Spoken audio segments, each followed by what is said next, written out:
Welcome to the tool review channel. Today we are taking a look at the Greenlee stainless steel wire strippers. Now the model number for this tool is 1950-SS. The SS obviously stands for stainless steel. Now I did do a previous review of the Greenlee, I believe it was the 1955, which had the curved handle. So this is basically, it's the same tool, just the handles were different. So as the previous tool, you have the nice dipped handles, as you can see right here. And it is green and black, which is nice. And you have the Greenlee name stamped on the tool right there, which is nice. They printed it on there on the handles, which is nice. And then the back side of the handles is pretty plain. And then coming up to here, you have your spring, which is nice. And as you can see, everything on the front side of the tool is laser etched onto the tool, and or it's printed onto the tool, which is nice. But I tend to prefer a tool to have it stamped onto the tool. That's just my preference. But as you can see right here, you have a crimper down here. So this is for insulated and non-insulated. So you can crimp 16 to 10 gauge wires down there. And you have your lock. And now I think this is one of the best locks on a pair of wire strippers so far, because you are, as you can see right there, able to move it pretty much fully out of the way, and you never have to worry about accidentally locking the tool, which is nice. And then coming up to here, you have your 632 and your 832 screw cutters right there. And then obviously this tool's shear up here is only for cutting copper, so don't go and try to cut steel or any kind of other wire with this, because you most likely are going to end up damaging the cutting edge of the tool. And you have a little warning up here that says wear eye protection when using the tool. And then you have your solid wire looping hole right there, and your stranded wire looping hole right there as well. Now this tool will strip 10 to 18 gauge solid wire and 12 to 20 gauge stranded wire. And then you have this little pair of pliers at the top right here. Maybe you should go to strip a wire and you pull off that little clear piece of insulation. You don't pull the insulation off the wire completely. You can in theory use those to pull off the insulation the rest of the way if you don't want to line it back up with the stripping hole. Or if you had a terminal that was a little bit bent and you wanted to bend it back so you could put it on something, you could use those to bend it back as well. And then, like I said, the back side of the tool is stamped, so if the printing or the etching does wear off on the front, you can always refer to the back of the tool to find out which is what for the stamping. So that's about it for the detail on this tool. Now we'll zoom out here and get to some of the functionality of this tool. So open that lock up, and we will start off with, we're going to start off with some 14 gauge stranded wire, like we always like to do for reviews. So for the 14 gauge stranded wire, we're going to be using the second hole from the bottom. And as you can see right there, it pulls and cuts that insulation, no problem whatsoever. And the shears, they have no problem cutting through the 14 gauge stranded wire, as you can see right there. As you can see, it's super easy to pull off the wire insulation with these strippers. It does a nice job of cutting the wire cutting the insulation all the way around the 14 gauge wire. So we'll go ahead and we'll leave that on because we are going to crimp a terminal on there, so we won't cut that off. So we'll set that off to the side and we'll come back to it in a minute. Now we're going to bring in some 12 gauge stranded wire. So for 12 gauge stranded wire, we're going to be using the very bottom hole. Now, I have found with 12 gauge stranded wire, you kind of want to score it all the way around. And this is kind of what I was talking about earlier. You could, in theory, use the pliers to pull it off if you wanted to, or you just line up the stripping hole right there, and you should be able to pull off the insulation, as you can see right there, no problem. And there's no damage done to the wire whatsoever. So we'll go ahead and cut that off. And as you can see, it can cut the shear on this tool can cut through this 14 gauge, the 12 gauge stranded wire, no problem.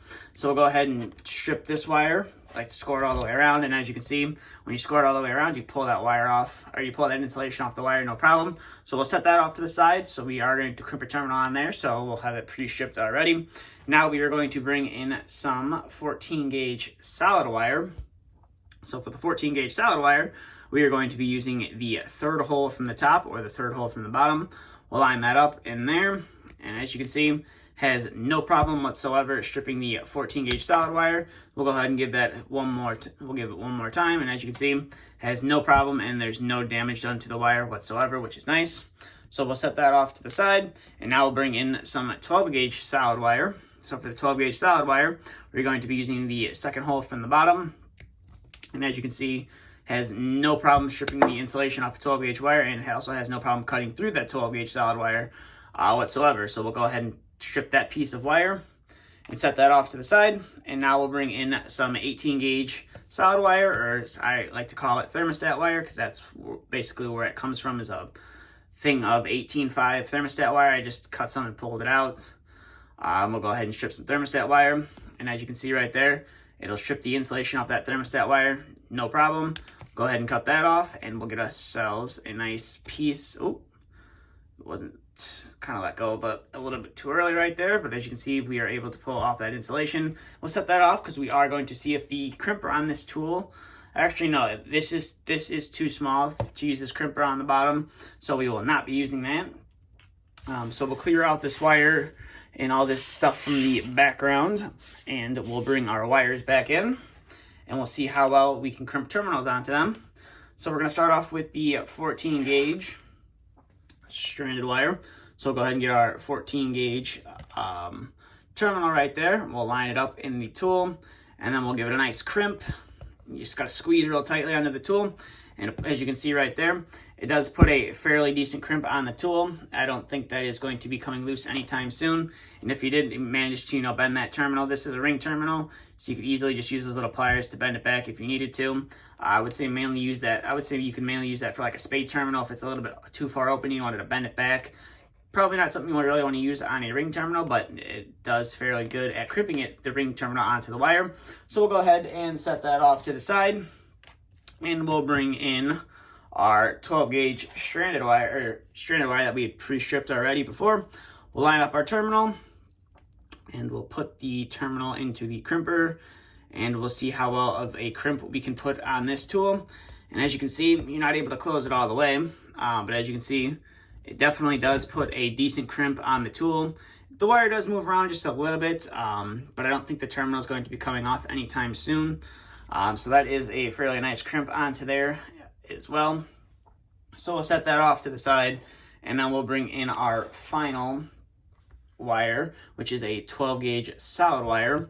And as you can see, it is a little bit long, so I'm going to just cut a tad bit of that off, and we will see how well we can crimp a terminal onto some solid wire with this crimper. And we just close down on it right there, and that's definitely not coming off there anytime soon. So we'll go ahead and get that stuff cleared out of the background. And overall, this is definitely a nice tool from Greenlee. It's like I said, it's basically the same as the 1955 SS, other than the handles are different. And I did mention that in the review that there were two versions of the tool you could get.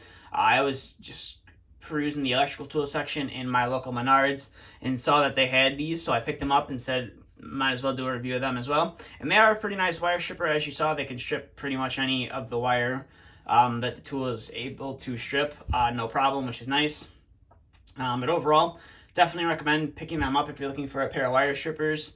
They weren't too fairly expensive. I'm not really sure on the price. I believe they're like $15, maybe $20, which is very competitive against the other wire strippers out there. I'm not really sure where they're made. I'd have to go onto the website and look. They're definitely not made in the USA. I think they're made in China, if I'm not mistaken. It's either China or Taiwan. But they're definitely a good quality tool that Greenlee has to offer. But that's it for this review. So as always, there will be a link to this tool in the description. It'll probably take you straight over to Greenlee's website, where you can find out more information about this tool and where to pick up this tool if you want to add this to your tool bag. But that's it for this review. So if you're new to the channel, please feel free to hit the subscribe button if you want to see more content like this. And if you did enjoy this video, please give it a thumbs up as well. That'll be greatly appreciated and help the channel out a lot.